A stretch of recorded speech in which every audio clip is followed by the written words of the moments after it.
Welcome to Recalibrate Reality, the future of New York. Our guest today is Kamilah Forbes, an award-winning director and producer and the current executive producer of the world-famous Apollo Theater in Harlem. In this episode, Kamilah and I discuss how the Apollo Theater navigated COVID-19 and why the arts and culture should play a prominent role in New York's recovery. And so now, let's recalibrate reality with Kamilah Forbes.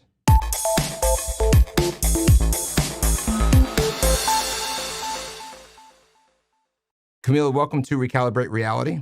Great. Thank you for having me. And I appreciate you taking the time. So before we get into discussion about the Apollo Theater and your experience over this past year, I just wanted to maybe get a little bit of background about yourself and how you ended up at the Apollo Theater. Sure. So my background is that I am a theater director and producer for live theater and television. And so prior to coming to the Apollo, I was a freelance director. I had founded my own arts organization here in New York back in 1999 called the Hip Hop Theater Festival. And so I was, kind of had my hands in a lot of different pots as it relates to live theater, live event producing, and television. I was also a producer for television as I produced a couple series for HBO. Earlier in the 2000s. So, the opportunity at the Apollo really allowed me to kind of bring all of that work under one umbrella for one amazing legacy institution at a really exciting point in its lifespan. So it was an honor. I joined the Apollo in 2016. And so I'm coming up on 5 years being there. And it's been an exciting journey this whole time. It's interesting. I didn't realize you had an entrepreneurial background. So to come to a historic institution like the Apollo and having to think to manage through, that must have been some adjustment. Definitely adjustment, but also at a really interesting time where I think the idea of being sort of quite frankly entrepreneurial at a lifespan of growth and expansion in an institution actually serves quite well, because we are at a point of physical expansion, idea expansion. We became a nonprofit in 1991, but really been programming, under this vein over the last 15 years. So we really also sort of are new. There's a lot of things that are new to us, while at the same time, we're still an 87-year-old legacy institution. So I think it served us well, at least beginning to really think towards the future and think towards new programs, new thinking, new framing. When I think about the Apollo Theater, to me, it's like one of the quintessential New York institutions that make New York what it is, right? The beacon of Black culture right here in Harlem, people around the world, that's what they think about it. And in COVID, in many ways, could be the worst enemy for a place like the Apollo Theater, because it attacks the element of bringing people together in this special place. As you had to deal with COVID, how did you adjust the Apollo Theater's programming approach over this past year to still be able to achieve that mission, but without bringing everyone together? So immediately we had to close our physical doors, over a year ago now, right, in March of 2020. And we immediately pivoted all of our programming to the digital space and launched what is called now our Apollo Digital Stage. So since March of 2020, we produced over 65 digital programs.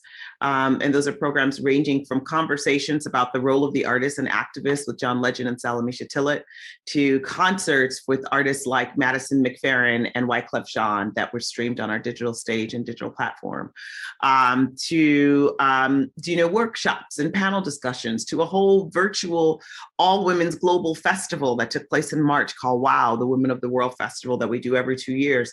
But it was exciting this year that it was actually really open invitation that we had to do it virtually, because we could include so many more voices of women from around the world, where in the past we would have to fly people to New York. And so that really could sort of cut down in the kind of diversity of voices and participation that we could have in that festival. So we adjusted, we pivoted quickly. And I think we've seen some really great gains from that, because we really were able to kind of lean in our strength as a global brand to really reach global audiences through the digital space.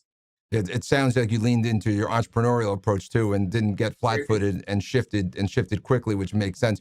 It also sounds like you had some really rich programming that you may not have been able to have if you didn't have the digital platform. And one of the things that we've seen with a lot of the institutions that we've had conversations with are thinking about how, as they go forward in a post-COVID world, to think about how do you embrace the digital and the physical, which we sort of call the phygital here at RXR. But is that something you plan on still leaning into as now that the world's opening up and you can bring people back together again? That's exactly right. We're definitely exploring sort of what does that look like?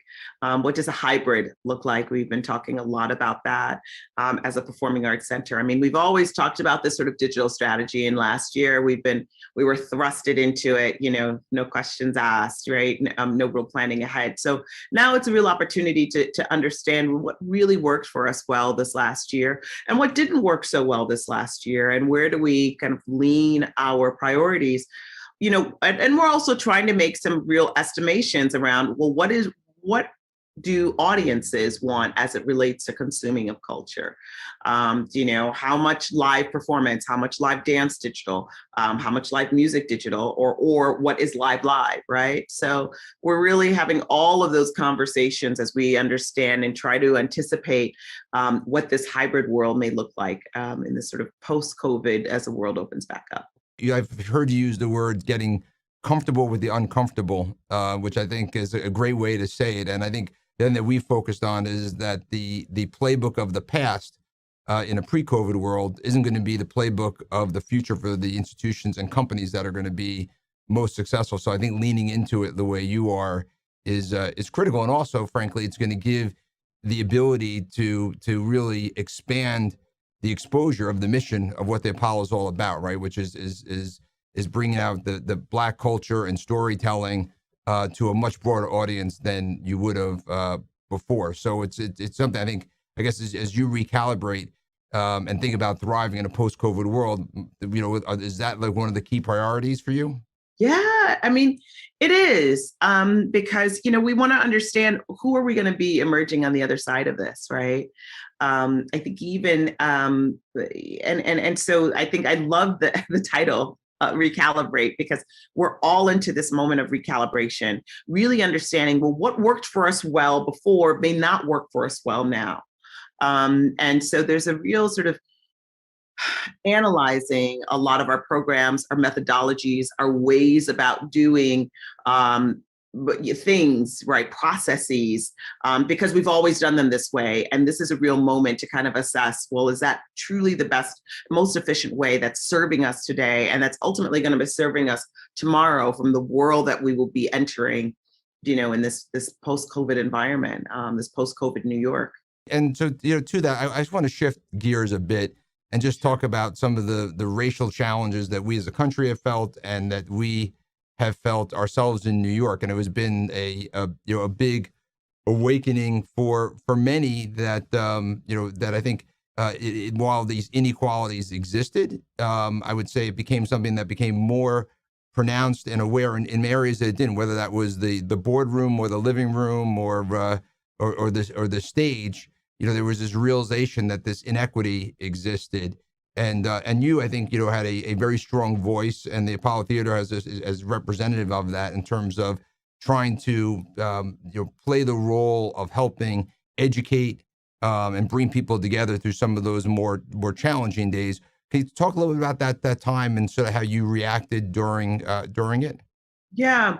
So, I mean, I think that, this is a conversation of equity, particularly within our field, within culture, within our world, within arts institutions and leadership and management, is a conversation that, although I think has come to global prominence this last year, but it's a conversation that we at the Apollo are heavily steeped in 365 days out of the year. We've made our mission a big part around, well, where do we sit within the conversation of equity in this world? A big part of that has been, when I think about sort of the inequities in leadership of performing arts institutions, our big answer to that is our education program, which is focused on training the next managers, directors, leaders of arts institutions, leaders of entertainment conglomerates, right, for tomorrow. So we steep really heavily in this conversation, and I think that What I would say that my answer to that is really that has always been our mission, and that continued to be our mission. And so I think this past year has really reinforced us to dig our heels in even deeper with our programming, with the way in which our philosophical way in which we move as an institution and as an organization. Our programming definitely addressed that. Like I mentioned, we had programs, and part of our speaker series became, well, what is the role of the artist in the midst of in activism in this world? One of our other answers around that was a piece of work that we produced called Between the World and Me, which was a film. It was originally a stage play that we produced that really talked about the inequities in and over policing of Black and Brown communities. This was a work that we staged on our stages in 2018 and 2019. And during the pandemic, during sort of this racial reckoning and uprising, we knew that we needed to push that work and allow that work to speak for it, to kind of speak for us in the institution and to help to galvanize other conversations. And so we were able to partner with HBO to build that as a film that was ultimately released in November of 2020. That was additive, I would say, to the conversation, because I like to say that we enter into racial justice conversations also through the work, through our art. And that was another example of that. And that was amazing in the sense that you literally, in the heat of the pandemic, realized that with a sense of urgency that this piece of work needed to be broadcasted more broadly from the stage to the film medium, and actually produced it, which really I commend you for doing that. One thing that worries me a little bit is the momentum that was built during this period of time in terms of really being focused and made aware of this, of the broader community. How do you look in terms of the Apollo and yourself in terms of sustaining that momentum? Sure. Well, I think that there's organizations whose mission it is, like I mentioned, like whether it's ourselves or other organizations that are really steeped in equity work, right? In communities of color, and that is their mission. And I think in order to sustain the momentum, it's really about supporting these organizations that are on the ground 365 days out of the year, regardless of when there's a spike or when there's sort of global spotlight put on certain conversations about, well, what happens you're exactly right. What happens when that spotlight wanes? Well, the work still has to continue, right? Social movements don't live in a vacuum, right? There always continual work that's happening in between these sort of very public spikes, right? Or public spotlights that are put on them. So I think my answer to that is a continual support of these organizations that are doing the work on a constant basis. It's interesting because to that point, one of the things, as I've had conversations and sat through workshops with other business leaders, a theme that's come out is the need to be intentional. And that was sort of something that I sort of took away of, that this isn't going to happen naturally, that if we're going to really deal with some of the structural issues that have been embedded in our society for so long, that we need to be intentional about that. And to your point, one way to be intentional is to support organizations like the Apollo Theater or other organizations that help educate or support small businesses that are owned by Black men and women that otherwise wouldn't have had the opportunity or training. And so that's something that I know that we've been embedding in a lot of what we do. And I imagine that's something that will continue post this, but we need people trumpeting it That's right. as you have been trumpeting it. I think intentional is the best way to describe it as well, right? Because I think intentionality breeds to sustainability.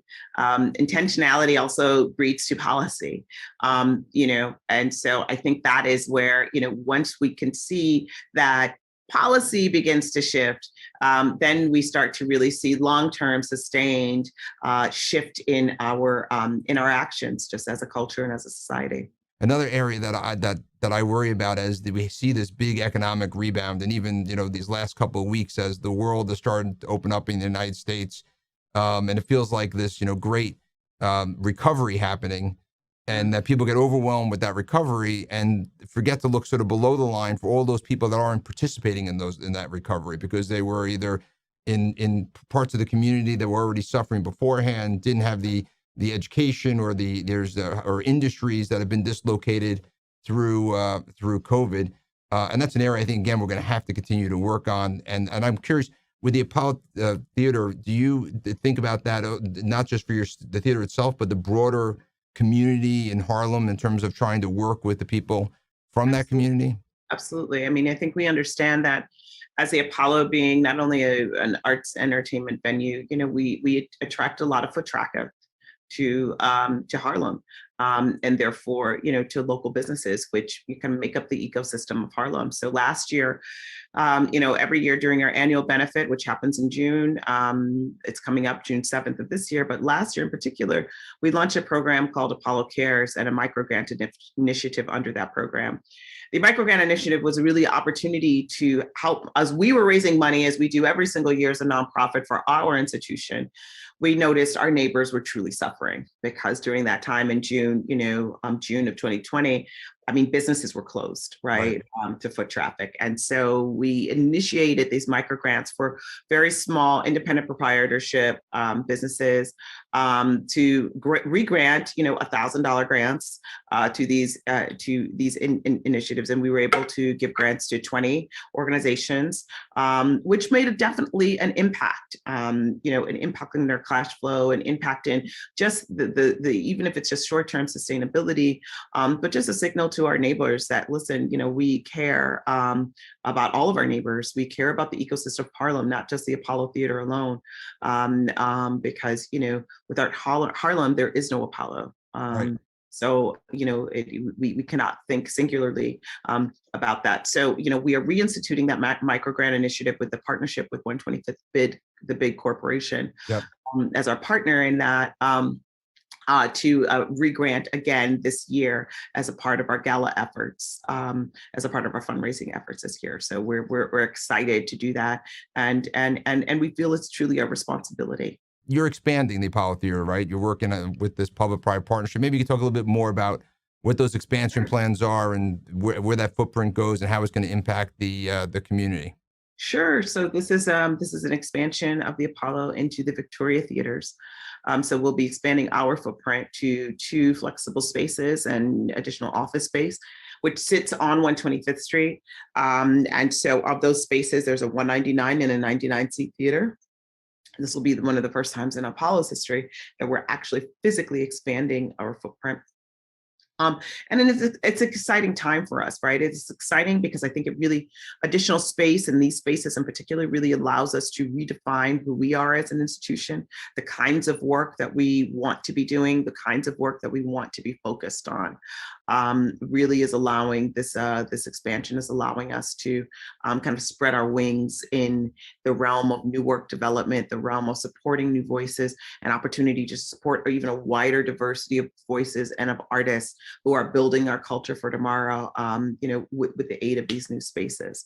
Are you going to have, are some of those spaces smaller spaces that you can have smaller artists or up and coming artists? Exactly. So our main hall, that which is our historic theater, 1,600 seats.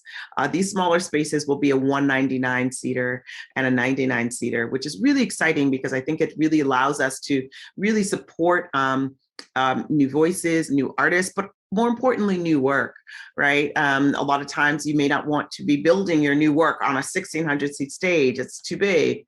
But we really, these 199 seats really allowed for the opportunity for kind of creative incubation. And that's what we as an institution are really excited about and putting our arms all around, is that incubation period from an artist, not just a final and finished product. Just, as you start now thinking about, again, in the post-COVID world, you talked about the size of the Apollo Theater. When do you expect to have your first show where you'll be open up for Yeah. 1,600 people? So we are looking to have some in-person programming sometime this fall. We're looking to continue to be creative with that, with some outdoor programming as well, but we look to have indoor programming sometime this fall, and we'll be reopening our doors, and we're excited to be full throttle to kind of build ourselves back up to full throttle come January 2022. That's great. And are you already working on all the programming for next year? And has your view in the post-COVID world changed what that programming might look like from that experience? Of course. I mean, I think it changes how we're contextualizing the program for this year. I think as we start to think about next year, you really want to think about, well, what do people want to come out for? What will audiences need? What's the kind of tenor that they'll need? What's the kind of conversations that they'll need? There's a myriad of things, right? There's, some of the themes that have come up is that, this theme of healing, but also this theme of joy and celebration, opportunities to really, come out, reemerge, celebrate life, it almost an escapism, as well as healing. So we've really brought all of those themes and really have worked to sort of scaffolding the kinds of programming that we're excited to present for next year, and we hope to announce pretty soon. It's I think that people are coming out of COVID in feeling the need to come together, but also thirsty for re-engagement and for thinking about what life is in that post-COVID world. Yeah, no, we're definitely excited for that.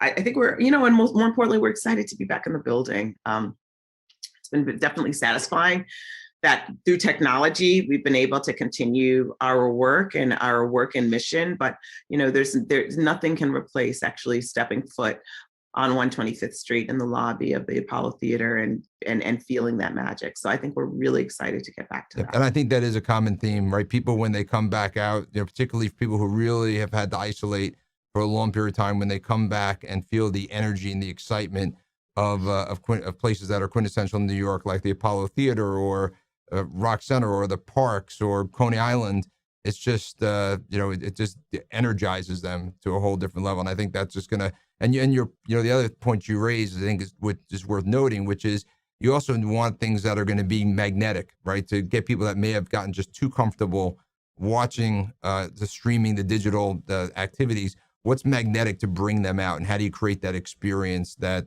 is more holistic, more engaging than watching it alone? We always have to think about it in some shape or form about what audiences want and how we kind of build and curate our programming to be responsive to the world. But I think this year is definitely something different because it is really, really thinking about not only what do they want, but what do they need. What really is truly going to be that pull, and in some cases, making sure that people feel comfortable and energized to come back into spaces which you may have been very nervous to do, like sitting close next to another person. Again, right? We know that a big part of our mission is going to have to build back trust of audiences with our own safety protocol, with our own messaging and communication. So yeah, there's a lot of new thinking that we're having to do institutionally right now. And with the projects that you're working on now, are you thinking about having both sort of a physical and digital component of the same project? We're having all of those conversations right now in regards to what makes the most sense, in regards to, again, so what do we keep from this last year? What are the key learnings that we keep and institute? We do know that digital is not going away, but I think we also want to be really smart and strategic with what programs might live in the hybrid space. Right. And so a final question for you.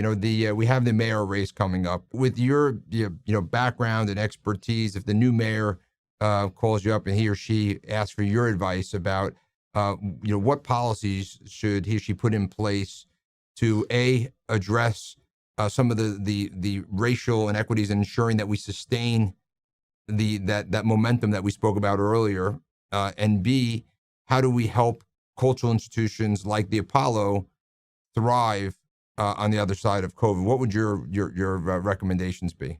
I mean, I think the biggest recommendations is continual support of Black and Brown organizations in New York City, and specifically cultural organizations. I think culture is something that drives the city, but I also think that culture is something that drives policy. What we're building in our institutions are not just pretty things to look at, but it is a shift in culture. These are, when we look back 100, 150 years, one thing I can say about the 1600s is about their art and culture, and ultimately how their art and culture affected the people and how the people interacted with one another, and therefore gets instituted as policy. I also think culture is important in regards to, artists and art, we're thinking very intently about how we bring people back to feel again, right? To feel safe again, amongst this year of just hardship and despair. And it's important not to leave arts organizations out of that conversation of rebuilding the city. No, and I think it's interesting you talk about culture because it really is the foundation of community. And to your point, if we're going to rebuild a stronger, more equitable community, it needs to be grounded in the culture that makes our community special, which is that diversity and the energy and the arts and the entertainment. And that is something that we need to make sure that the focus doesn't get lost along the way. The other thing I thought was as you were talking, as reflecting on your comment, and I've seen this also with Tribeca Film, is in many ways, people. So I think maybe in some ways think about culture as looking back at what exists or what was in the past. But the reality is, in many ways, it also leads us to what the future is. And a lot of the artists that you've promoted at the Apollo have been just that, right? They've been the voices that have helped lead us as a community during different periods of history to a better and brighter future. That's exactly right. That's exactly right. I always, artists have always led the way to new movements, new social movements, new periods, time periods, not just cultural trends.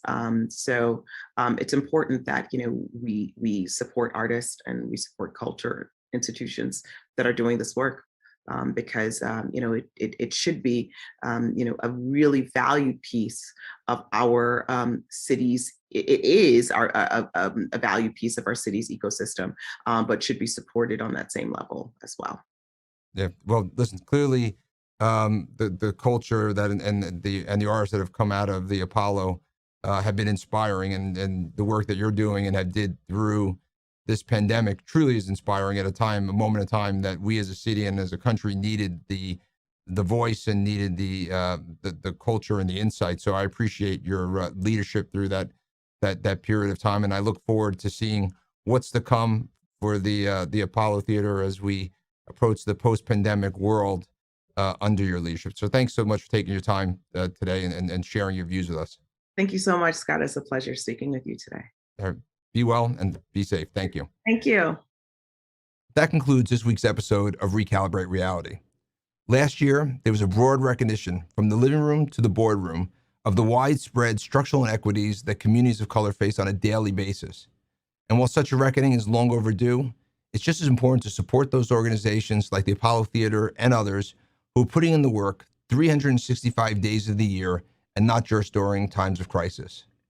Thank you again to Kamilah Forbes and the Apollo Theater. Thank you to the Regional Plan Association and 92nd Street Y. And thank you to the team for making this week's episode possible. From 75 Rockefeller Plaza in New York, I'm Scott Rechler. See you next week.